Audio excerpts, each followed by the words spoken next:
Hey BMHS, I'm Zeke. And I'm Bobby.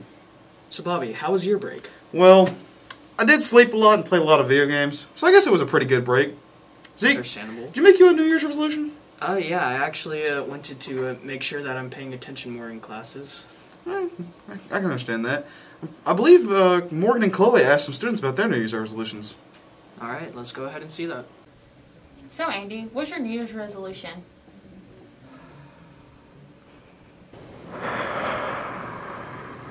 What is your New Year's resolution? I want to learn how to draw animals. So what is your New Year's resolution? My New Year's resolution is to save more money. So Kyler, what's your New Year's resolution? My New Year's resolution. So Izzy, what's your New Year's resolution? My New Year's resolution is to be on time to first period.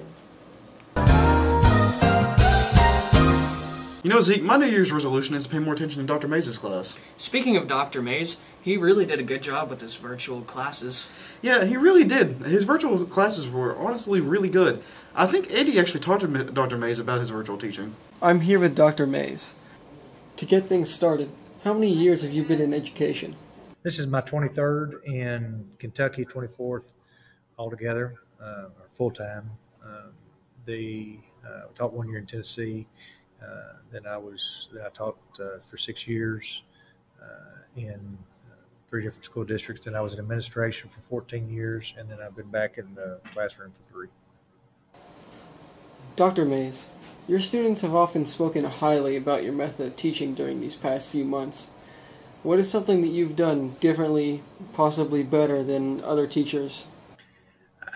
I don't know if it's any better. I know what has worked for me, and I don't know entirely how to compare it because this environment's been so wild that I hadn't had a chance to get out of the classroom a whole lot. But when we realized that we were going to have students at home and in person too, and that we had to essentially try to give them the same instruction, to me, I didn't see any way to do that. Except to give them access to the live instruction that I give to the students in class. And the Google Meets or the Zoom meetings or whatever, Zooms are not as secure. Plus, when we're using Google Classroom, it was easy just to have the Google Meet that's in the banner, and it was available every day, same link, and so the students could just go to the same spot.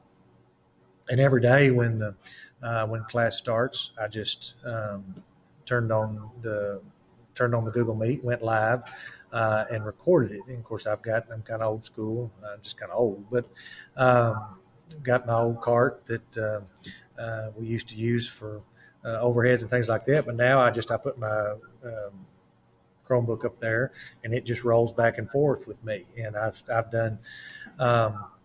I've still essentially tried to keep the same instruction that I had last year. Now, it's been a challenge on assessments and stuff, but I'm still doing bell ringers. I do my PowerPoints every day. That's got my bell ringer, my agenda, my learning target, and the assignment in it. I put the PowerPoint on the website and it comes up as soon as class starts, so the students have access at home to pull it up, just like the ones in the classrooms do. And then we do the bell ringers, do those together. They can see, they can ask me questions from home, just like we're doing in class here. But I knew me also with math, it's so different because you've got to have the interaction. You've got to be able to ask questions. You got to be able to model a lot, work a lot of problems. And I also just knew that there are time restraints. There wasn't going to be time enough for me to teach the 4 different classes that we have 6 times. I've got 6 classes, but 4 different ones, and then do it all again for those at home. So I knew I was going to have to do it creatively. So I do record the lessons also for those who are not able to log in during that time or might have internet issues during that time. So those are available also, and it's also become helpful for those who were absent, that was kind of something that I'd really wanted for years, was the ability to record, so that we would have those lessons available when students were absent, and it's become real good for that. And so then when we went all and then on Fridays, most of our assessments were done on Fridays, so I would just have the students log in like we're doing right now, where I could watch them take the test, and then they would, I would email them the test. They would email it back. I tried to make sure that don't have cell phones in their hands. They're not using other computer screens or whatever. I have Go Guardian on, so that I can watch what screens they're on. And it's been a challenge, and there have been some issues with that. But it seems to have at least given students lots of opportunities. If you missed it, okay. And then for some, last night I had one that wanted to watch the video again because they just not understood part of the part of the lesson and wanted to watch it again. And so that video there provides it. And so that's kind of, like I said, it's what's worked for me. It seems to have at least given, and I think parents seem to like the fact that they can know that their kids can interact and they can ask questions.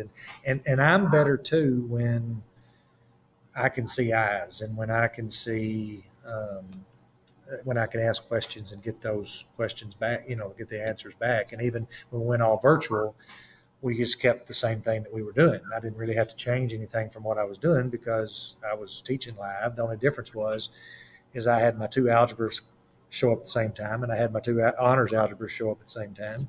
And then I taught them all at the same time.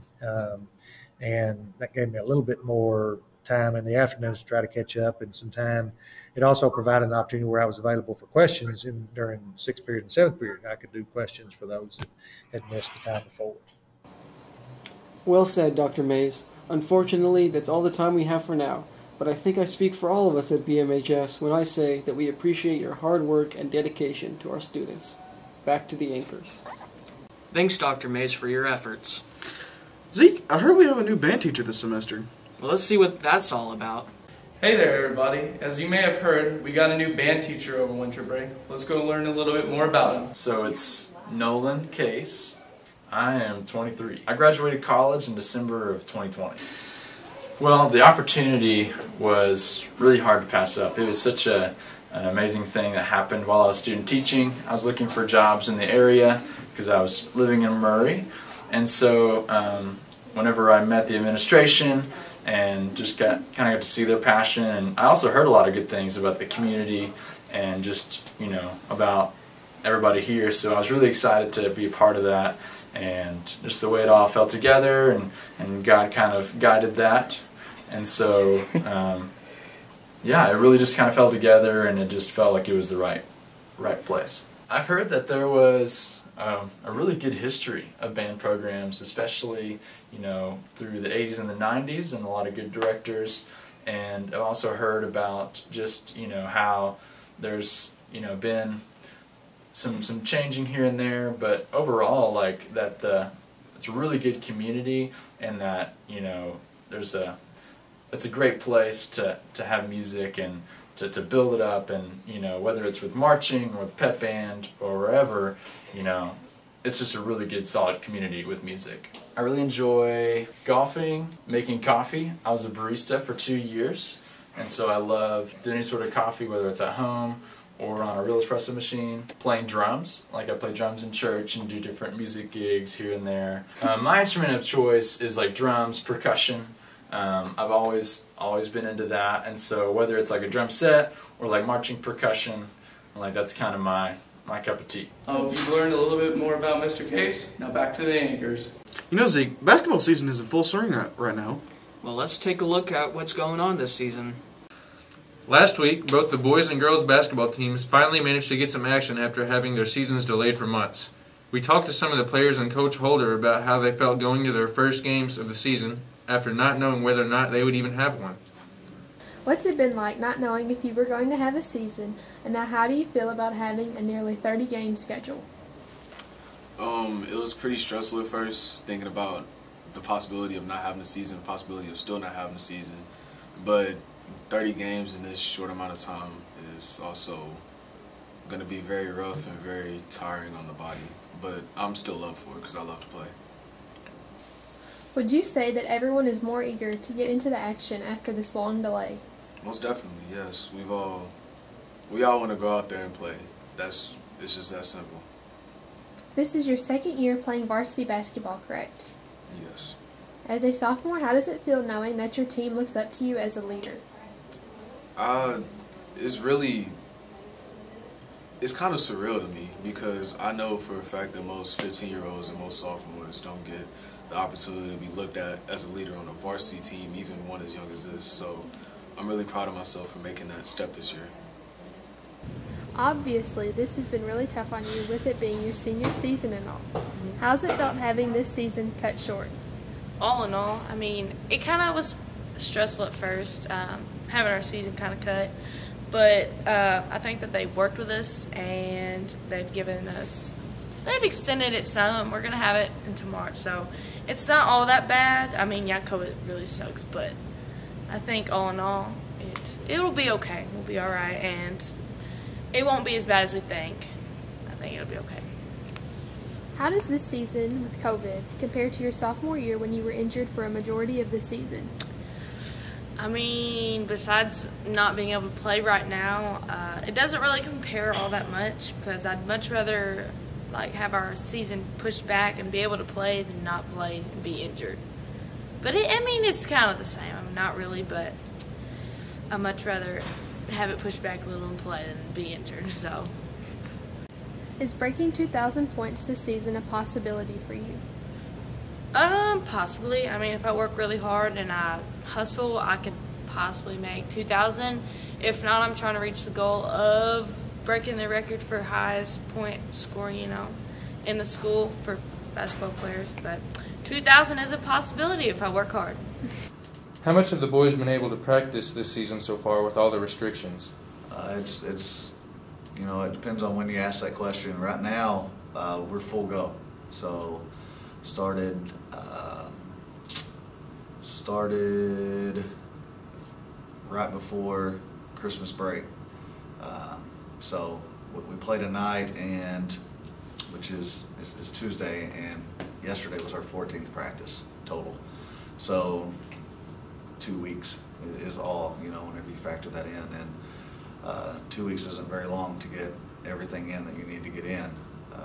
So it's been, for a brand new team, it's been like drinking water out of a fire hydrant, I'd say, for them, myself, and all of our coaches.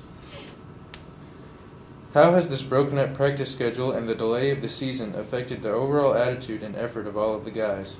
Effort-wise has been fantastic. You can't ask for anything more. I think it's obvious the excitement that all of the kids have, just with being able to start practice, and now it's real to them.